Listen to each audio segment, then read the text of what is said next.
This is Mimi Kennedy. This is Mimi Kennedy. And this is Mimi Kennedy. So many years ago, I was Mimi's publicist. Whatever we do, I'll Okay. cut it till it's. All right. Yes. Hi, I'm Mimi Kennedy, and we're at Seneca Lake, so we're all camping. And not camping like, but, outdoors stuff. Not that there's anything wrong with the other, but this, it would not be.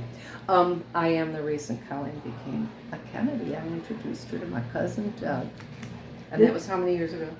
You remember? I don't remember how long I've been married. 27, No, 20. nor do I. I've been married almost 50 years. And you all know I Okay. don't tell my age, so I wouldn't give you that because then you do some calculating. Not happening. Mm-mm. Public place where people are going by to have their pancakes for breakfast. It's very nice here. And this confirms I was a publicist, celebrity publicist, Indeed, celebrity she was. publicist. Once upon a time. And I'm going to share some of her links and why you should be watching Mimi, paying attention to Mimi's videos here on YouTube. And writing a novel. And writing a novel. Okay. She's a writer. She's a That's writer. enough. So here's the deal, and I'll try and make it a condensed story how Mimi was the catalyst for me becoming a Kennedy. And related to Mimi, she's now my cousin, I don't know, second, third, fourth cousin, whatever. As I said, she was one of my first clients. Well, I don't know that I said this. She was one of my first clients that I signed on my own as a publicist.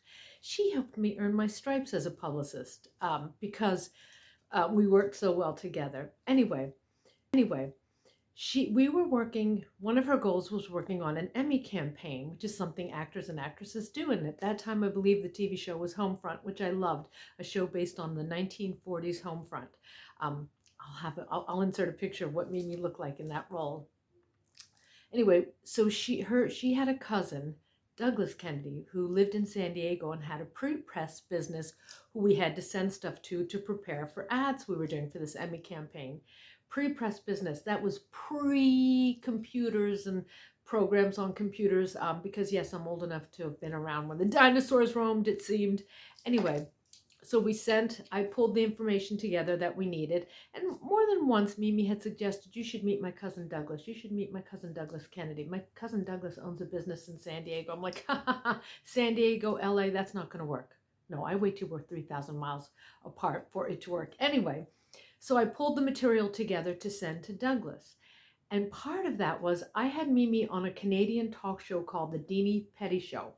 Prior to her guest spot on the show, they were doing some sumo wrestler skit, and they had these huge sumo wrestler inflated bodies that we each put on because we got along like peanut butter and jelly and did such things. We put the sumo wrestler outfits on, and then there's Mimi and I rolling around as sumo wrestlers. Anyway, we had someone take our picture. I wish I could find this picture, but in sending stuff to Doug, I thought, oh, I have to send him this picture of me as a sumo wrestler because Mimi thinks we should get together and that way he'll know I'm funny. So I took this, there I am in this huge, actually it was Mimi's picture, a huge sumo wrestler, like huge. Anyway, I put my face on the sumo wrestler costume thing, and I sent it along with the materials for Mimi's Emmy ad. And to this day, if you ask Douglas Kennedy, what did he do when he opened the package? He looked at the pictures of Mimi, saw that he had the properly formatted art, saw the picture of me with the sumo face on a sumo wrestler's body, and threw it out. To this day, that's exactly what he says he did. He says, I looked at it and I went, and he threw it out. Who knew?